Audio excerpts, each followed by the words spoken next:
Is my opinion of Ron and Hermione really that unpopular?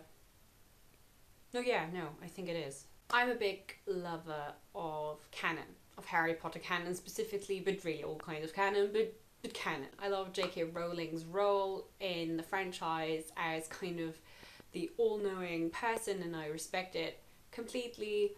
I love the fact that the story is continuing in the form of Cursed Child and Fantastic Beasts, which a large part of the fandom really is not into. I love that. The story is becoming bigger than just us original core fan base. It's becoming, story for the ages, and that's amazing. But with my love of the canon and of the original story and the original characters comes something that makes it really hard to bear things like the films, which is they're taking complex characters and really making them caricatures. And I think there are no characters that suffer as much from this as Ron and Hermione, who happen to be two of my favourites, specifically Ron. And some of you will say, Hermione? I mean, obviously Hermione is not the same in the films as she is in the books, but does she really suffer that much? Yeah, she does, and I would argue she suffers more than Ron, even.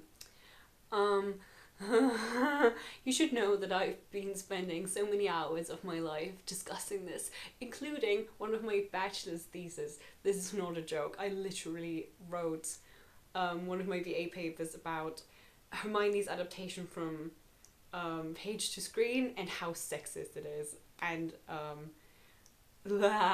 Hermione Granger, book Hermione Granger, in my interpretation, is friendly. She's obviously wise, she's intelligent and very ambitious. She's so brave and just a great person, but she's also super stubborn. She lacks tact a lot. She's biased up to an extent, and definitely narrow-minded.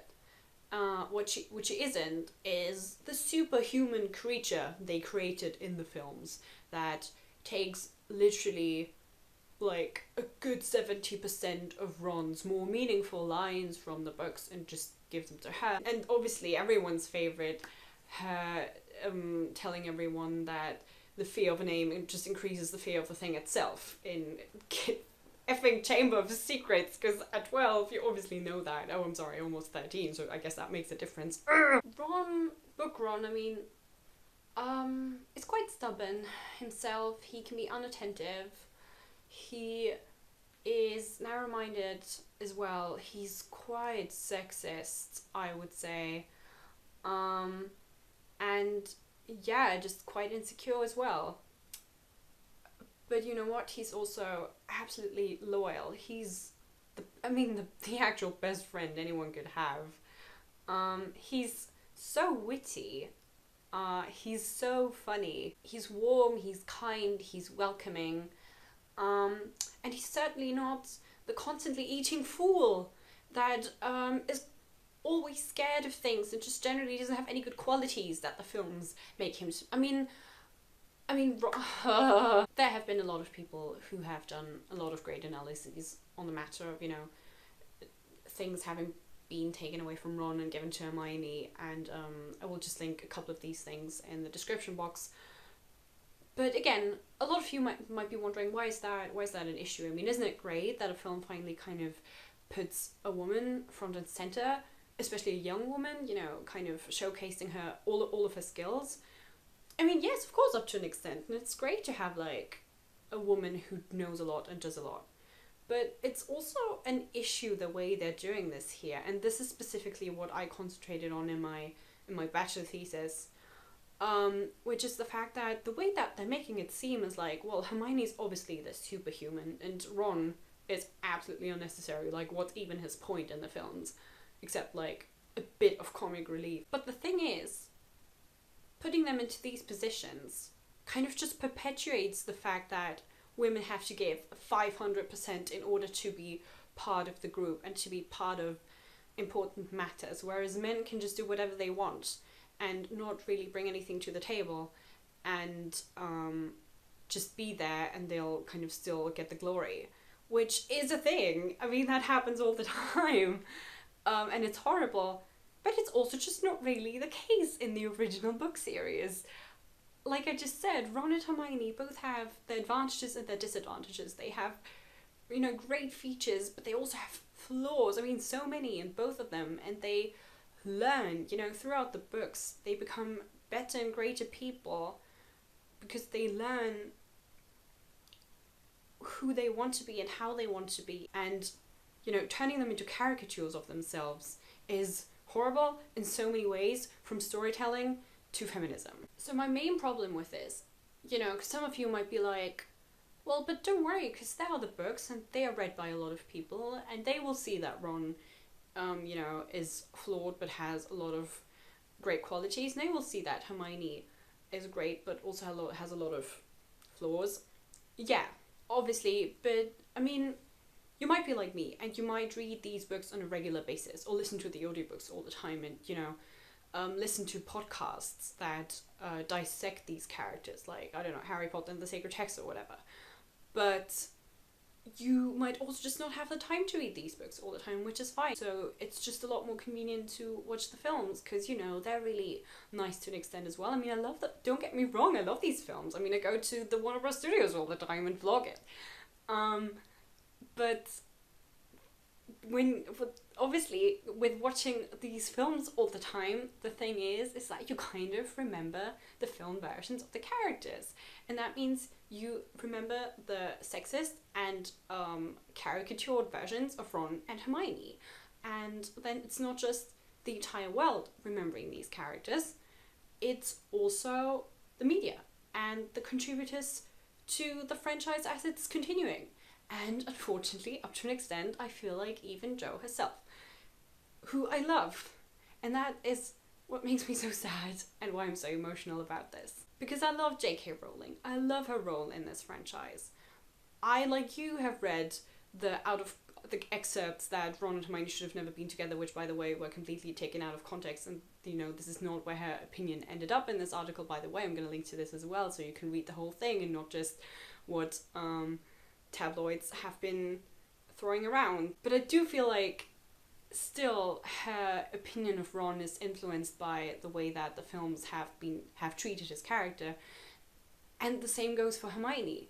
I think, you know, when I have a look at Emma Watson, who I also love as a person and as who she is and what she does and the project she chooses, she's also influenced. You know, I've seen her talk about Hermione Granger during her Beauty and the Beast press tour, and she's been like, oh, Hermione and Belle are perfect because they are, you know, great in terms of brains but also in terms of heart. And just that's not really, I mean, I have no idea about Belle. Belle is not super fleshed out, but that's just not the case for Hermione. Hermione is amazing brains, but also she, you know, she studies a lot, which is fine, and that's great. She's ambitious. I mean, obviously you have to have the brains to remember a lot, but up to, you know, it's complex. Same with the heart. Obviously she, there's a lot of times when she can completely understand what people are going through, and she tries to imagine people's emotional complexity, but then she's so narrow-minded and lacks tact and just, you know, and that narrow-mindedness comes before her empathy, and she will just be mean to people. And this is just something that we're completely neglecting because of the way that these movies have been portraying the character. It pains me because I'm an activist. I'm a literal feminist activist. I'm part of my local He for She branch, and I do stuff all the time. And then I love reading Bustle articles. I think they have great and amazing analyses of all kinds of things. And then going there as a Harry Potter fan, as a fan of Ron Weasley and Hermione Granger as complex characters, going there and reading that Ron Weasley was dangerous for Hermione Granger, it's just ridiculous. And it's, you know what, that is dangerous. Having these kinds of analyses of pop culture, that is dangerous.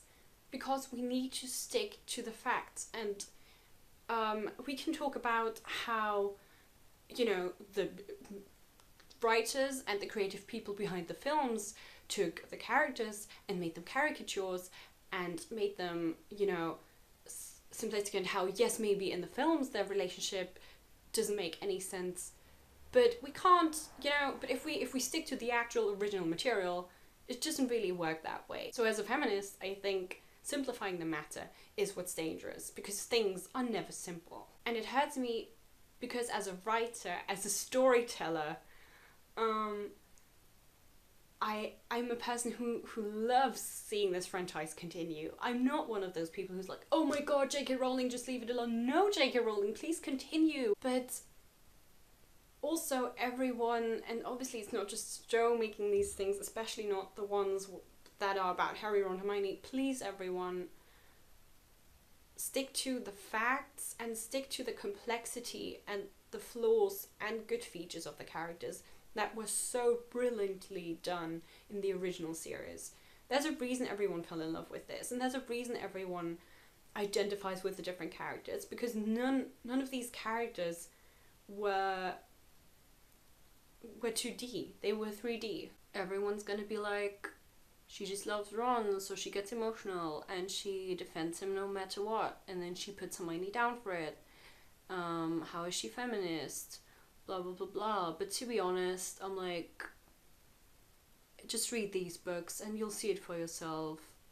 These are the facts. I don't really give a